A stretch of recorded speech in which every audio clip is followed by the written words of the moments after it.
All right. Well, welcome everybody. We have the wonderful Amy Johnson once again. So some of you guys may or may not know this, but Amy's last Zoom call that we had was one of the most popular ones that I had done to date. And people were talking about it weeks after. And I just wanted to thank you for joining us again, Amy. And for those that don't know, I can't imagine anyone here doesn't know who she is, but someone may be watching this and wondering, why do I have Amy Johnson on? Who is she? Could you tell us a little bit about yourself before we jump in? Yeah, well, thanks for having me back. I'm sure lots of people, maybe not here, but lots of people that might find their way here don't know. But who am I? I have written a couple books. I've been very impacted by the principles, amongst other things. But I tend to help people around habits and anxiety. And, for me, and I think probably like all of us in this conversation, it's not really about those things, but those tend to be the in that I like to speak to. So I work with lots of people with habits, anxiety, insecurity, tons of worry, just living in their heads. And I can really relate to that because that was me too for a long time. More recently, I have this online school, and that's kind of the main way that I'm supporting people is in that school. And it's an opportunity to really kind of see this understanding, whatever that means. I mean, however it shows up for you. But what I love about it is kind of watching people that are like wherever we are with whatever we see and know, and kind of starting all in the same place, starting from a common ground, like, hey, you feel that? Me too. And then just sort of walking through it and exploring how life looks and how it shows up and what's universal about it. So that's kind of my life these days, and that's what I do. Now, your background is actually you have a psychology background, right? You are a psychologist by trade. I am, but I never really practiced it in the traditional way. I learned it in the traditional way and was trained in that. Yeah. But I pretty quickly saw that, yeah, that had a lot of limitations. And so I went toward coaching really quickly in my career. Oh, awesome, Yeah. awesome. And speaking of coaching, we have several people that wanted to jump in and coach. Now, let me ask you, where'd you go, Amy? There you are. Let me ask you, did you want to speak briefly about what the principles are, how it impacted you? Do you want to go jump right in? I'm guessing everyone here kind of knows about the principles if they're in my community. Or do you want to jump in and just speak to a couple people and maybe we can unpack it afterwards? I think that might be kind of a cool way to go. Yeah, let's do it that way. Okay, fair enough. So far, I know Sue Turner wanted to jump in. Are you still open to having a dialogue? Let me unmute you. She, Absolutely, who wouldn't? all right, I know, right? She was super excited when she heard. She's like, I want to do it, and I know we have a couple more, so we may be able to get two or three people in, and I think that'd be a really cool way to have this be a little bit different, where we can actually see what it looks like to have a conversation like this, and take it from there. So, Sue, it's your call. So let's get it going. Thank you. Hi, Hi, Sue. Amy. Right, okay. I at the moment I'm stuck in. I'm having lots of changes, but the area that I want to change, I'm not getting any massive changing. And is that because I want it? If I didn't want it, maybe it would just change. I don't know. What is the area? Can you say a little bit more about it? Yeah, like obviously, I'm agoraphobic, and what I did have general anxiety disorder. I now don't. Yeah, I have a bit of anxiety come and go. Nothing to write home about. But I still can only go so far away from home, and then I get that thought, "Oh, I'm too far away. I'm too far away now. I've got to go back," and it really restricts me. So, how do I overcome that habit? I don't. It's not just a thought; it's a habit. It's like habitual behaviour. Mm-hmm. How do I overcome that? So I know you know a lot about that. You've seen a lot about this understanding. You obviously, anxiety is very different for you in the general sense anyway, Yeah. right? So what do you see about that thought? That thought that says, "Oh, getting out of your comfort zone, go home." In a logical sat here, calm, centered. It's a load of rubbish. But in that moment, I grab that thought and I'm like, yep, that's real, I've got to do something. Yeah. And it's really restricting me. And my daughter graduates in July, and her school's 2.5 hours away. And I desperately want to go, you know, and it'll be the furthest that I've been. I couldn't even tell you how many years. When you say that thought's a lot of rubbish, say more about that right there. Like, I know you know that as a rule, Mm-hmm. but go deeper than, go deeper Okay, than. so I kind of get that thought I'm too far away from home, and it's like it's almost like the thought and the feelings come together.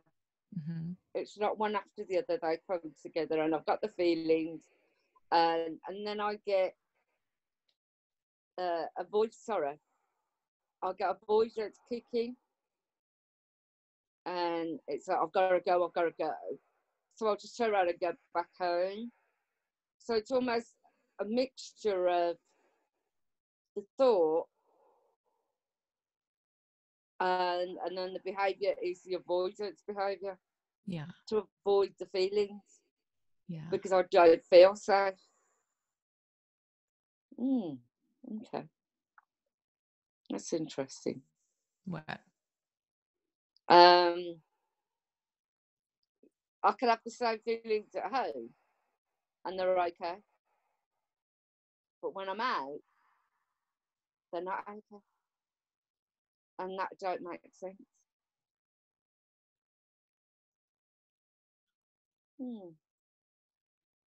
Okay, something to think about.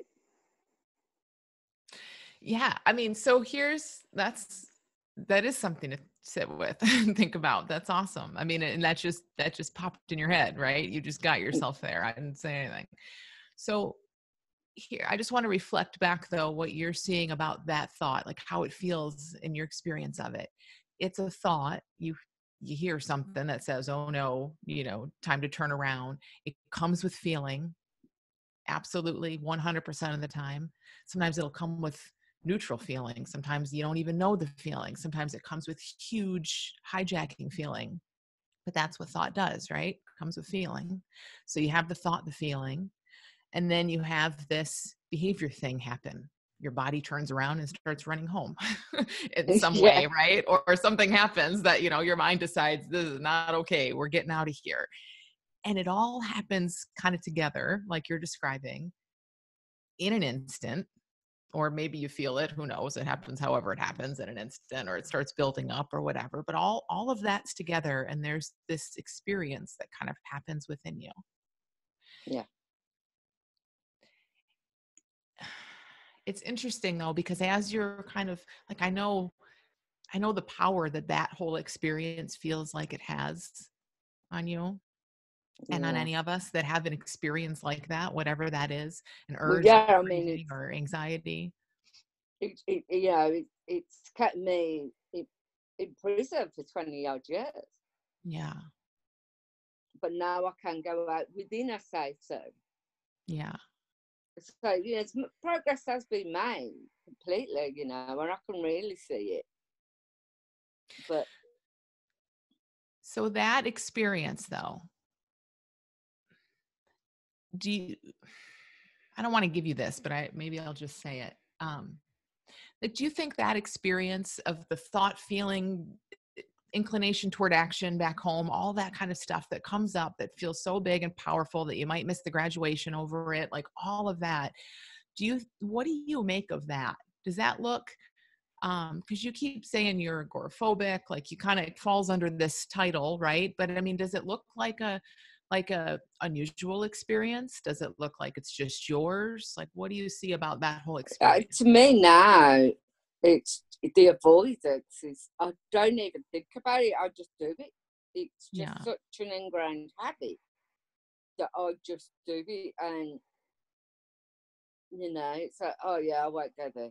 Oh yeah, and then I find myself agreeing to do things, but then working away so I don't have to do them. Yeah. What I would love for you to kind of start to see in this short little time that we have is how everything that you're describing, now this is true for all of us, everything you're describing is totally universal. It is totally safe. It happens, that the same process that you happen where there's a thought and feelings with it, and then I start acting on it, that happens all day, every day, your entire life. What your little baby insight was that you just had a second ago was, oh yeah, that happens at home and it's fine. But when it happens out in the world, when I'm X, meters away from my home or whatever, then it's not okay. So you just saw that, like you're starting to kind of see the boundaries of that, of where your mind said, what? I've made it all up. Well, yeah, we make everything all up. I mean, that's the only, yeah, that's the way it works. But I want you to kind of get this feel for the universal, always happening nature of this thing and this is just what minds do. Like that your mind has made that a problem is universal too. That's what we do, right? Sadness is okay if I'm watching a sad movie and I feel like getting emotional and sad.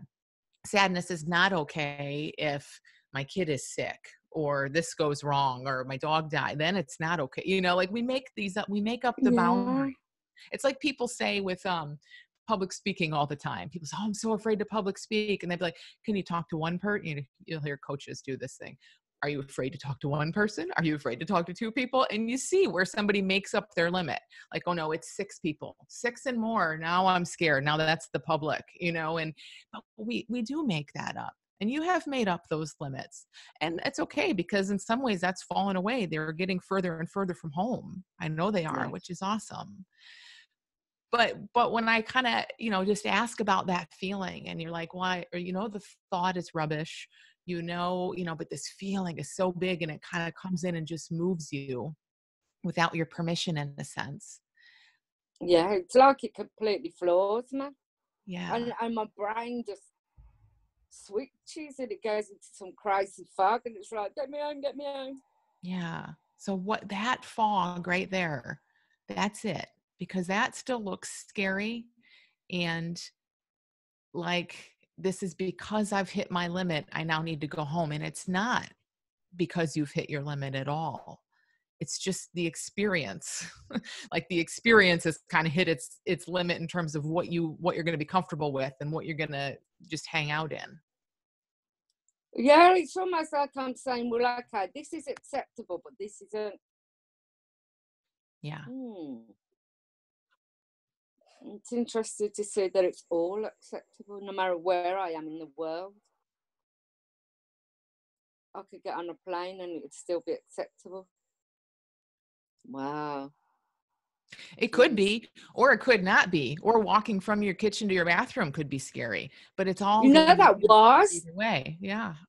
3 years ago. I'm not surprised. I didn't do that. Yeah. Look at that. Wow. You better get the kettle on me or I'm on my way.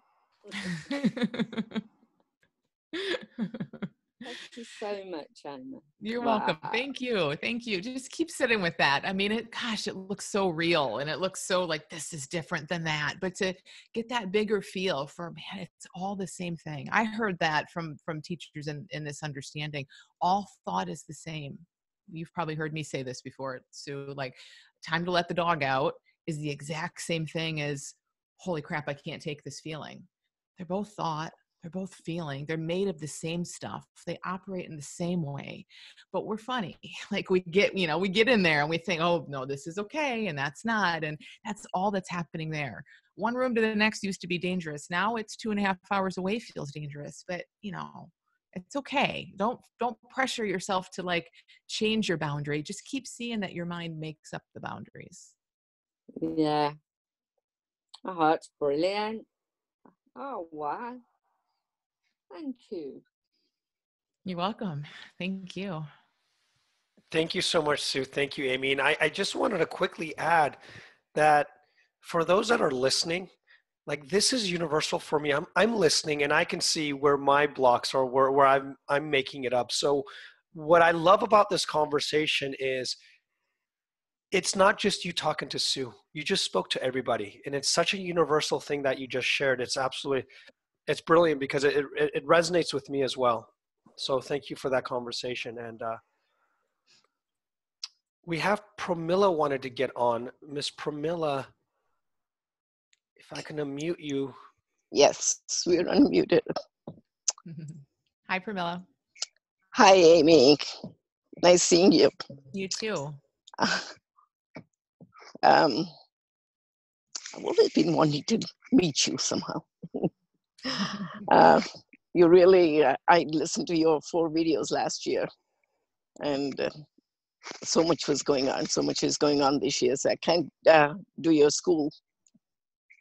But what you just talked about, how she saw the limits, and it's in our head, and you made a point that you don't have to change the limits. You just got to see in your head that the limits are there, that it's made up.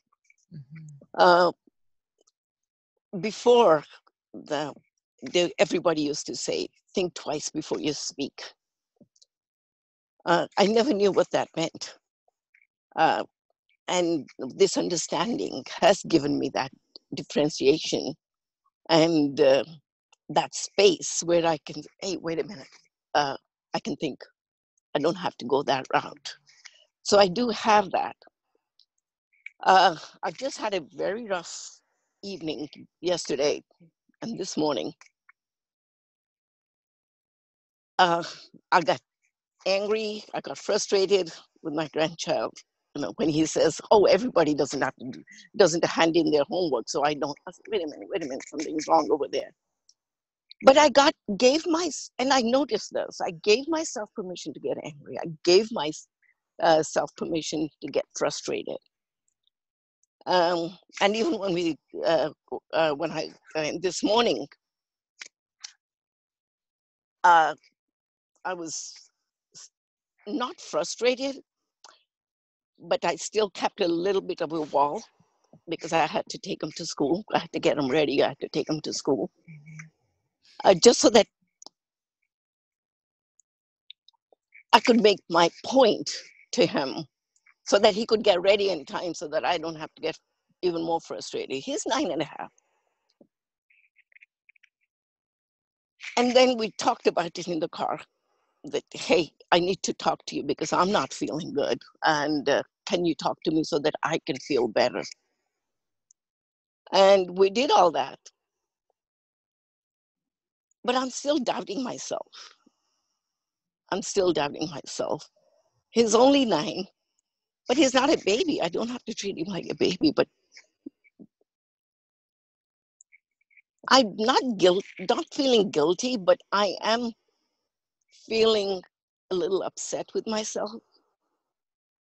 And yet I feel I did the right thing.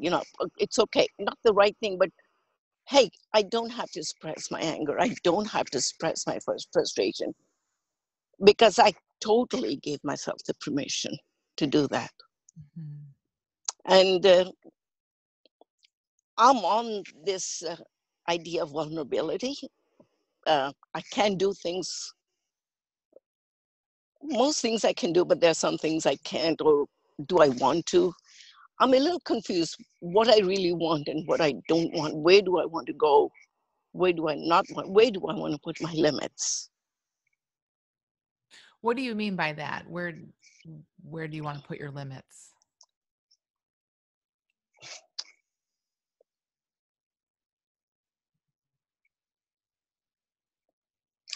I want to live a certain way.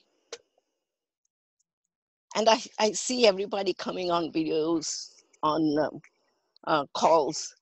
They want to achieve such great things, and um, they have such fantastic goals. And for me, I don't want to do anything. I mean, is it me being passive, me being lazy? Or now I just want to live. I just want to have the day to me. Yeah. I want to,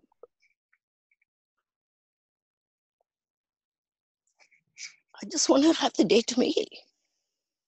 Can you do that? To some extent, yes. Yeah. So are you saying and you tell me, but are you saying kind of I don't know, friction comes in when you start to wonder, should I want more than this? Yes. Is that kind of, Yeah. Yeah. Hmm. It's funny because it's a great question. And honestly, for a lot of years of my life, I asked that same question. Because at that time in my life, people were making vision boards and having it looked to me like you're saying, like, oh, people want all this stuff. I don't want that stuff. Right. What can I get behind? What do I want? And I thought that there was something wrong, and this might not perfectly resonate, but it felt like, oh, maybe there's something I'm missing here. Yeah.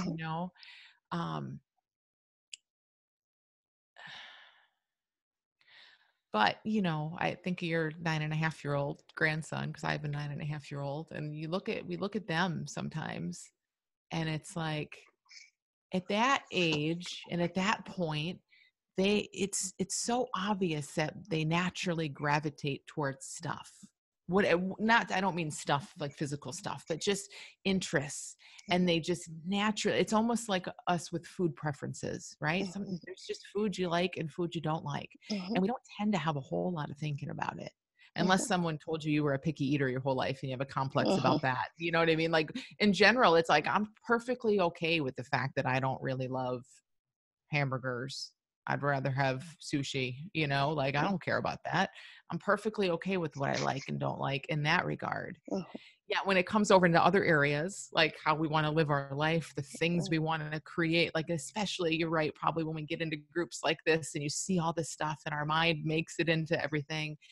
And it looks like, and I'm not putting this on you, I'm just saying in general, it can look like, oh, well, if I did these things that way, maybe I'd be happier.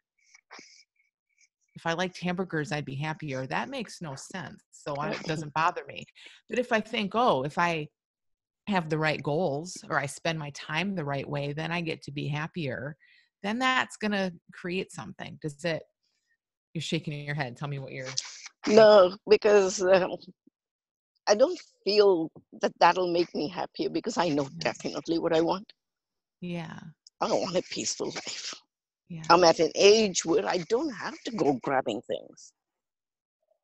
But I've spent my life where I didn't. I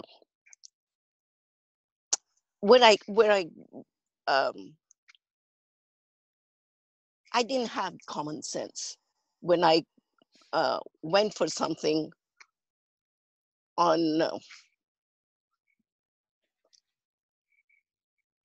how to get it.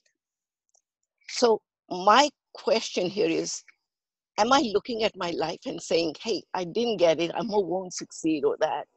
But now that I know exactly what I want, am I using that as an excuse? Oh, that came out strange. Okay. An excuse to what? Excuse to not do anything. Oh. The worldly things. Yeah. I mean, do you need an excuse to not do anything? The worldly things? Like, if you just want to have a peaceful life, and that's all that ultimately matters, and you just want to live it the way you want to live it. Who's complaining?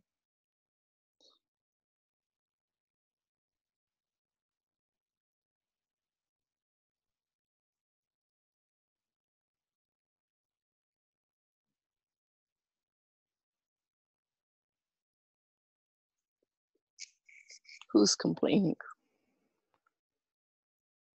Good one. Who's complaining? I think that's what everyone wants. Even the people, I mean, probably is everybody. That's all we want, right? Is a peaceful life. Mm-hmm. It sounds like you're saying, hey, I just want to have that feeling. And maybe someone else is chasing other things, you know, but everybody's after a peaceful life. Mm-hmm.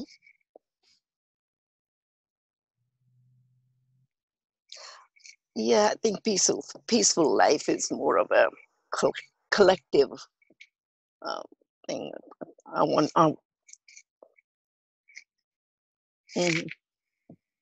Yeah, because I've gotten into. I've always wanted to go to India and live there, but I'm also now. It's not a craving anymore. So I'm even at the point where I'm here, and I'm still there, and it's okay. Mm. And it doesn't matter, even though it'll be great if I am there. Yeah. But I'm okay here too. But again, my question is, I like that. Who's complaining? If that's what I want, that's what I have, and I'm okay here. Then who's complaining? Because I don't want to do everything. Yeah. No, I don't want to have big goals. I don't want to put stress on myself unnecessarily.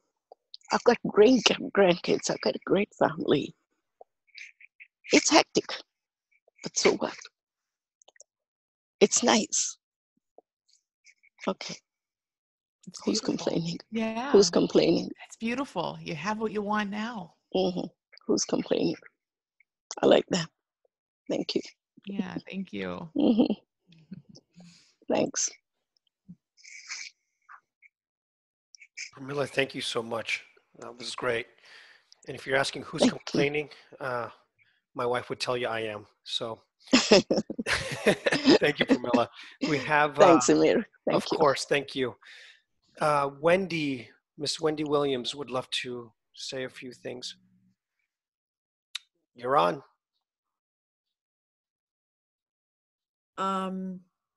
Here I am. I don't know about a few things. Hi, Amy. Hi. But basically, a lot of what you and Sue dialogued about was very, very helpful. But I'm 60 years old. I've been well over 200 pounds most of my adult life. And there's something that I can actually hear the voice of my dad inside my head. He was also a larger guy. And he said, if I ever get below 200 pounds, you know, it's because I've got the cancer. And I also have this very specific vision of my mom, who suffered greatly from depression, where she had to go in and out of the hospital. Back in the day, they called it a sanitarium. So she went in and out of a sanitarium, and the more depressed she got, the thinner she got. So in my head, thinness equals depression and cancer. And I'm a registered nurse. I know better. So, I know a lot of stuff. I'm old and, whatever. And I had weight loss surgery. I went down from 330 pounds to I think I went as low as, I think I got under 200 pounds, but I managed to work myself back up to 210, 215 now. So I don't want to be here. I'm 60. I'd like less weight on my knees. I'd like to move better. I'd like to wear cuter clothes, hence the purple hair, anything to, hang on to the youth and all that kind of stuff. But anyway, I'm being a little bit lighthearted, and I am lighthearted about it in general. But there's also this piece that says, this will never change. This is the exception. Yeah. Even though I'm practicing to become I would call myself a 3P practitioner, and I'm right there, I'm on it. But this, not for Wendy, it'll never change. So what is it that you think is like why will it never change? What's your theory about like the reason that this is so sticky?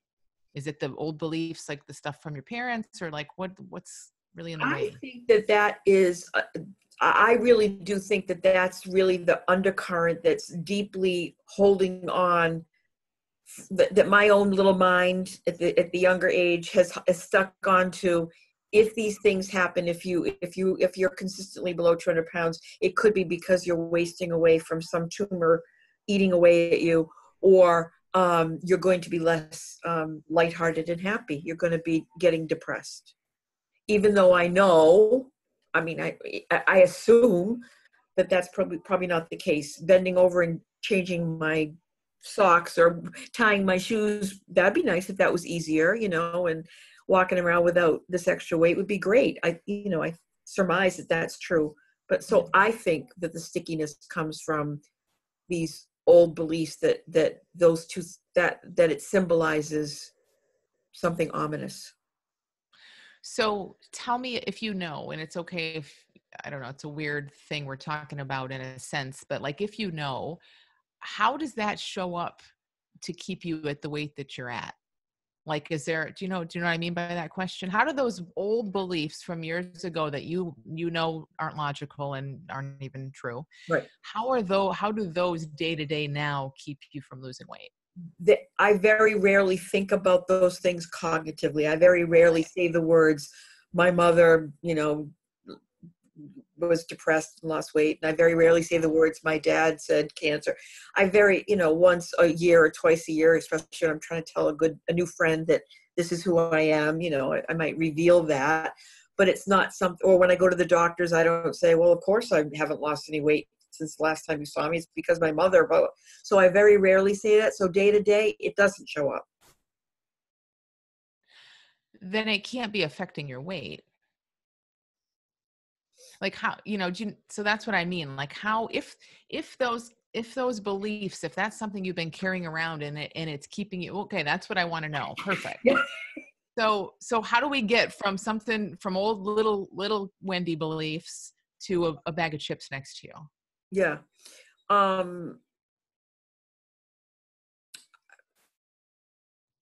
Either quote unquote bad habits, or feeling like, this morning my boss was mad at me, so my hand's in the chip bag, because it just is like, I don't like feeling angry. I don't like feeling pissed off or vulnerable or insecure. So that sigh of relief comes. And I'll tell you, when I had that weight loss surgery, I got really pissed because I did lose a lot of weight. But one of the things I relied on my entire life was sitting down to a plate of food, whatever it is. I will tell you exactly: fish-a-majig, which is a Friendly's special, fish-a-majig, French fries, and tartar sauce, and a cup of tea with 2 sugars. If I could sit down at the end of a tough day and take all that in, I could feel my body go, yeah. And that sigh of relief is what I was going for. But when my stomach got to be that tiny, no sigh of relief. Yeah. No sigh of relief. That's what happens when you take the coping mechanism away, but you haven't removed the actual cause. Yeah. Right. Yeah.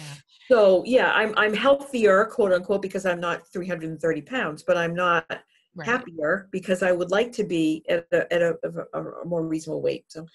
So the only reason I ask about the connection, how you see it anyway, it's all kind of our theory, I guess, but your theory about the connection between mom and dad and today, all 2019. That. Yeah. Like the only reason I wonder about that is just because you tell me what fits, but like, just because you led with that, I just wonder if that's one of those things that's like, it feels like it's a burden, because if it feels like something like, oh, that can feel deep, and there's no question that maybe some of this coping stuff and turning to food and all that started with what mom and dad did and said years and years ago, right? That's all of us, right? That's universal too.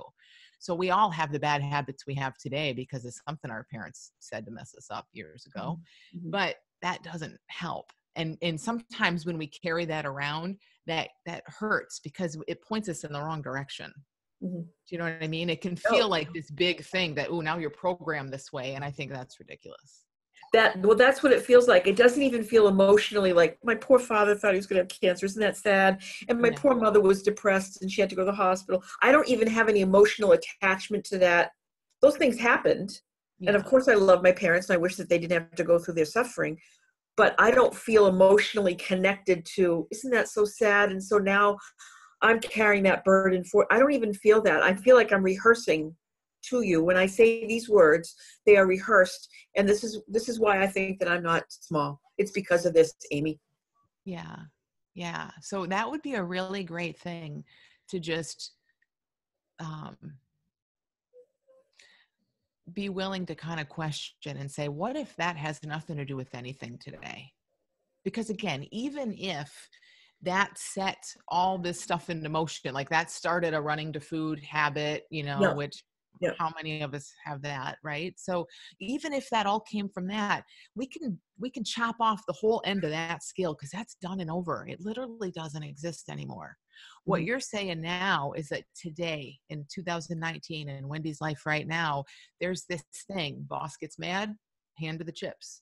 Hard day, go to get your surprise, your little treat, you know, like that's the thing, that's the place we want to look.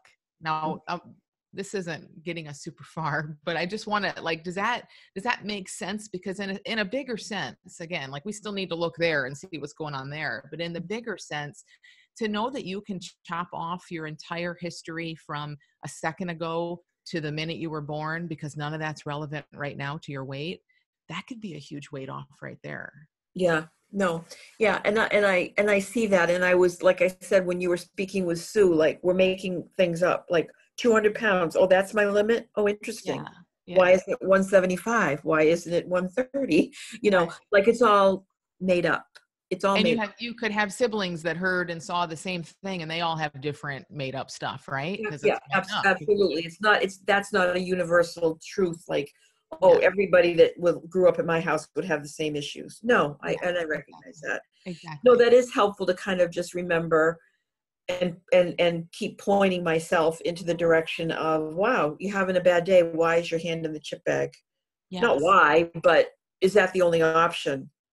You know, spring is actually springing here in Massachusetts. There's actually ground and there's no snow. I could go out and take a deep breath and see if the crocuses are up or something like that. I mean, there are options, obviously, to getting rid of the flotsam and jetsam from having a boss wag his finger in your face, you know. It's not well, and in that even too, right? I mean, it all kind of comes back to this, like, I don't know, I always think of it as like the bounce back. Like we're just, it's so cliche, but like, I mean, we're just here now. It would be such a curse, but in some ways a blessing, to have amnesia. But it's a fun place to go, and a very enlightening place to go in our heads sometimes, right? Like, I'm just here now, brand new on this earth. Nothing that happened before a second ago means a darn thing about my present or future, because how can it? I'm just here now, seeing and feeling what I see and feel. Like we said with Sue, she gets a certain distance, and now she said, I have this thought, feeling, behavior thing explode in my head. Yeah, you too. And there's a certain way the behavior piece of it for you turns to something. Right. Pretty much everyone. That's pretty, you know, again, but that's the place to look. It's like, oh, isn't that interesting? There's nothing about food, nothing about your past that we have to keep carrying. None of that. It's more of that place, that fresh place to look. It's like, what do I know about what I'm feeling, and how am I in the experience that's happening in me right this second? Yeah. And yeah, it would be nice to have amnesia, like you say. And that's where I get caught up with turning the 3 Ps into a strategy rather than a descriptor, right? Where I go, oh, wait a minute, I don't have to think about my past.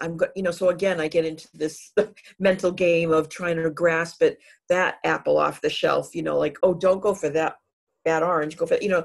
So that's where I kind of get caught up too, is assuming that the 3 Ps are a bridge to somewhere, as opposed to, right. And the reality of it is way better than amnesia. You have the benefit. We're designed with the benefits of amnesia. The stuff that shows up in our experience, it heads out on its own. Like you said, the jetsam and like the boss thing. I mean, that's done. Yeah, it is. Now your mind will go grab it because it's used to doing that, but you get to keep seeing that. No, Right. and not like, oh no, don't think there, but just like, oh, there's my mind going to grab that, but look at how my mind always comes back. Right, Look at how right. distracted I It's get. it's that recollection or that reminder of like, yeah. I mean, I have a great story someday. I'd love to tell it someday, where I was convinced about why my boss yelled at me, or not yelled at me. He said something one morning and I went, oh, he's about to fire me. And I erased my computer. I started looking for jobs. I did all these things. Within an hour, and I called my husband. I said, he's going to fire me today. And he called me up and he said, oh, by the way, I changed your email password. So it's gone from this to that. And because I had no access to my email, that's what was going to fire. So I can really get crazy. Yeah. Crazy. So anyway, I appreciate your time. And it is, like you said, that fresh thought that said, I've been here before with the boss. Yeah. And it passes. Yeah. Sometimes. That's just a memory. Yeah. That's just a memory. Right. I always have this image, and I have this image talking to you right now of like, it's probably a picture somewhere floating around on the internet, but like a cliff. Can you imagine like standing at the edge of a cliff, and there's just nothing but space in front of you? It's this amazing feeling. There's all kinds of stuff maybe behind you, but you're not seeing that. You're just looking out into nothingness. And to kind of know that actually is our design, right? We get this stuff brought to life, but then it moves through. And once it's brought to life, it can't do anything anymore. Mm-hmm. So like him yelling at you an hour ago, that has to be brought fresh today. And when it's brought fresh today and it's not actually happening, that's just your mind recreating old stuff. Right. And to remember, that there's nothing that we need in that. It's just interesting. It's how a mind works, but there's nothing. Just me making a movie. Just me making a movie. Exactly. Yeah. Good. Thank you so much. Yeah, you're welcome. Thank you. Yep. Thank you. That was awesome. And I did want to ask you, we have a little bit more time, and then I want to get to your school as well, is what do you say to people that say, well, it's unconscious. I do it unconsciously. I have no choice. And I sometimes hear that at my recovery group. And I'm just curious what your idea is, if that's a legitimate reason not to be able to be helped, or what are your thoughts on that? Well, I think we all probably do all kinds of stuff unconsciously, whatever that means. We're just conditioned creatures, right? There's a lot of stuff we do that we don't have conscious thoughts that we think about and recognize and all of that kind of stuff. But that's what I love about this, is that as people kind of come to see, this is my experience anyway, as people come to see more about who we are beneath all that thinking, that that there's a place beyond all that thinking, all that conditioning, their mind, it's the weirdest thing to describe, but I don't really know what happens exactly, but it's like our minds get quieter. And there's like a space that feels like it kind of grows in that. And that's exactly where I've seen a lot of stuff fall away. Habits like maybe not heroin and, decades of alcoholism, but I get this with biting of the nails all the time. Just this morning, I just bite my nails and I don't think about it. And my hands are in my mouth and I'm just biting my nails all the time. But those people I see all the time, as their mind gets quieter, they're like, my nails are growing. It's the weirdest thing, So it's the thing where unconscious, I think from what we've heard before, in self-help and all kinds of stuff, it feels like this big scary thing and we need to bring it to consciousness and do something with it. But we don't, because if you're going to see it eventually, or you're going to see the effects of it, you're going to see that you're running around doing something. And as your mind gets quieter, there's just less, the conditioning runs you less and less. Yeah, that's brilliant. Do we have time for one more question, Amy? Sure. You want to take it? And Luis, do you want to get on? I think this is a really good question and I'd love to hear it. And then we'll spend the last 5 minutes just to make sure so we don't forget. But Luis, would you like to get on? How do I do that? You're on. Oh, hello. No, normally I'm on my laptop and today I'm on my phone. I've never used it before. So I'm like, how do I do that? Yeah. Hi, Amy and Amir. I've loved everything that you've shared so far. And I think one of the things that the question that keeps arising for me is, do you believe that there is such a thing as an unhealthy environment to be in? Or is it always a case that it is actually just your thinking about the environment that makes it appear that it's unhealthy? So for example, like relationships, or if you're in a space where someone's got a certain habit or addiction and you're changing your habit, and that's the kind of context that I mean. Yeah. It's both. It's both, I think. And I think it seems confusing and tricky, but it's more of a semantic confusion than anything. So it's like, it is our thinking that gives us every experience we have, right?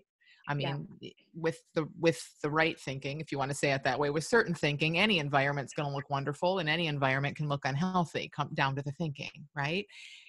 But there's more than thinking, and a lot of our thinking is really wise, and we are full of common sense, and we're guided by wisdom. So this is an unhealthy environment, I'm out of here. Now that might be, that's our judgment calling it an unhealthy environment, but all the time people leave things, and that's really brilliant. Like, they need to. It's good for them, so that makes sense. So it isn't about like, oh, stay here because your thinking's just telling you it's unhealthy. Again, I just look at kids all the time. You see kids on a playground, they're not thinking through anything. They gravitate towards some people, they gravitate away from others. They don't have to think and call them names and you're my friend and you're unhealthy and you're a good friend. They don't even do that. It's like life moves us to and away from things, and we can trust that. And our thinking creates our experience. Yeah, I love that. Thank you. Yeah. And I think one of the key words that you said there was what you mentioned before, kids. You said the word judgment, like this is an unhealthy environment. It's like you're judging that environment. And I think that's a key piece for me, because I do look at kids and my son, and it's like he'll instantly respond to things without judgment. It's almost like life living through him and giving him that wisdom and guidance without thought about it. So that little distinction there is really helpful. Thank you. Yeah. Thank you. I love that so much. I mean, that's the most amazing thing in the world. We don't have to do anything. Now, we adults are going to do a lot of stuff, and that's fine. But we don't have to. We don't have to judge and think about things and label. Like you said, life just moves through us, and it's awesome that it works that way. Thank you. Awesome. That was big for me too. You're absolutely right with kids. My daughter, even in a split second, she says, I don't want to play with her now. I want to go somewhere else. She doesn't think anything of it. Neither do I. But I can imagine if she's like, well, I don't want to play with her because her hair is this and that, we'd be like, what's going on? You're right. They just move on and go. And the next day they may go back and play with them again. It doesn't mean anything to them. It's very true. And speaking of, we have 10 minutes left, and I wanted to ask you, I love what you did here. I'm so glad you said, hey, I'd love to coach people. I think it's so useful for people that are listening. Maybe they're coaches and they're wondering how someone else would coach. And also just, you get hit with insights and inspiration just listening to you coaching other people. And I know you have a school. Do you do this kind of stuff in your school? Tell us a little bit about what your school is about. Yeah, it's there's several aspects to it. One is a curriculum that, as I was saying in the beginning, this kind of video lessons and conversations with other people in this community. There's animations. There's all kinds of material that kind of helps one just start to wake up to who we are, what we're not, how our thinking works, what's universal about people. So that curriculum alone is like huge, and people have all kinds of insights. But then what we do is people watch that curriculum over time, over a period of 6 weeks. And then as they're watching that, as that's being dripped out to them, twice a week, we meet on group calls and this happens. So I go deeper into the curriculum, but I do a ton of this. And for the exact reason you said, Amir, because I think this is I might change my mind tomorrow, but I think this is a super powerful way to see things, to hear other people, watch other people getting their blocks kind of removed, and seeing that stuff crumble for them. First of all, it's entertaining for a lot of us if we're into this stuff. And so we just relax and we sit back and we're entertained by it. We're not like, it's their problem. It's not your problem. So you have so much space around it. And then, like so many of you said, oh, I could see myself in that. I could see I had an insight here. So I think this format is amazing. So yeah, we do this a lot throughout the 6 weeks as well. And I just have to say, there's, as far as programs, I've been in a lot of programs. I've seen a lot of programs. Yours is so well made. You actually really care about doing a great job, making sure that they are going through the course in a way that makes sense. And the foundations, like you said, alone is worth the price. I just love it. The foundations, the videos. And is that the idea that in other words, do you need to know about the principles to join your group? Do you need to know anything about it? Where do people have to be? Anywhere. No, I designed it with people in mind who know nothing about principles. And in fact, most of the people who go through the school, it's 6 weeks, pretty immersive, because we're doing these kind of calls twice a week, plus they're getting content, plus we have a forum. So there's, it's a big thing for 6 weeks of someone's life. And it's usually around week 4 when people start saying, what are principles? What are the principles? Or like, who is this guy? Like people. And I love that. So I designed it with them in mind. That said, probably 35% of the people who have gone, there's been over 1,000 people now who have gone through the school since it opened almost 2 years ago. Probably a good 35% of those are people who, know about the principles and want to see more from that place. And that's awesome too, because we're always seeing more. But I always tell them, especially, like, just kind of pretend like you don't know anything. And that's true for everybody, because we all come in thinking we know something, like, let's just get really dumb. I really sort of, do it in a very, I don't want to say basic way, but, really let's just explore this together. And I think something about that is really powerful too, for anybody, no matter what you know. Yeah. Starting from scratch from everybody. Doesn't matter. I know the principles for a year. I don't know the principles. We're starting from scratch. Let's see what we see. Yeah. And who would be a good who'd be a good student to come to your school who would it be worthwhile for? Yeah. So it's definitely people who are caught up in something. Like the person I'm always picturing in my mind when I'm sort of creating this stuff is basically me 10 years ago. So the person who, in their head, hardworking, will do anything to get to the bottom of their problem so they can have the life that their mind told them they're supposed to have. And none of that stuff's worked. And in fact, it's only made their life a heck of a lot harder. So they're like, well, crap, now what do? I'm a hard worker. I've put in the time. I've put in the money. Like, nothing's panning out. And they're fresh. They're like ready to say what we're saying here. Yeah, that hasn't worked because that's not the way. Let's come over here and get dumb. Like, quit being so smart. Let's get dumb for a minute and let's look in a totally different direction. So that tends to be kind of who it is. People struggling with anxiety, because that's what anxiety is running around trying to make your life match your idea in your head or, full of ideas. So lots of anxiety. And then all anxiety does sometimes is morph into habits. All habits and addiction are basically anxiety, but somebody's taken the extra step to grab something from the outside to try to calm their anxiety or depression, whatever it might be. And now they call the habit or addiction their problem, but it all comes back to the same root. So anyone who's caught up in any of that and who's willing to look under the hood, willing to say, okay, I know this is how life looks, but let me see how it really is. That's, again, probably 70% of the school.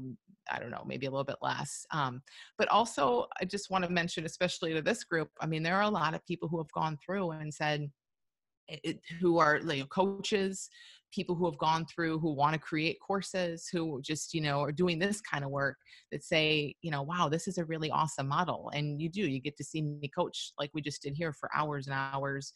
There's a ton of content you keep. I've had a lot of coaches reach out this time and say, is it okay? I'm kind of going through the school because I want to see what you built here. I'm not going to copy it, but I want to see how you do this. And of course that's okay. I mean, it's a beautiful thing because they have insights along the way too. So that's another kind of smaller population of people it's good for. That's awesome. And for those that are wondering about the school, I do have a link. I'm going to put this recording up today and I will put the link to the school again. for those that are interested in seeing what it is. Is a 4-part series still going on?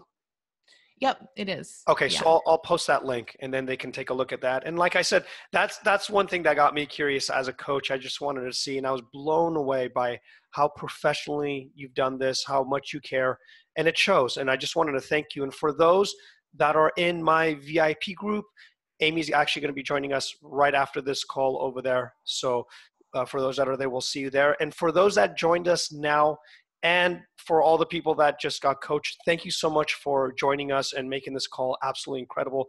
Again, Amy, another beautiful call. As always, you do such an awesome job. And I just wanted to thank you for being on this call again. Thank you. Thank you for having me. You care about what you do too, and everyone knows it. It really shows. And you have an awesome group here. I always love talking to you guys. So thank you. And thank you for people who volunteered to be coached. It's fun.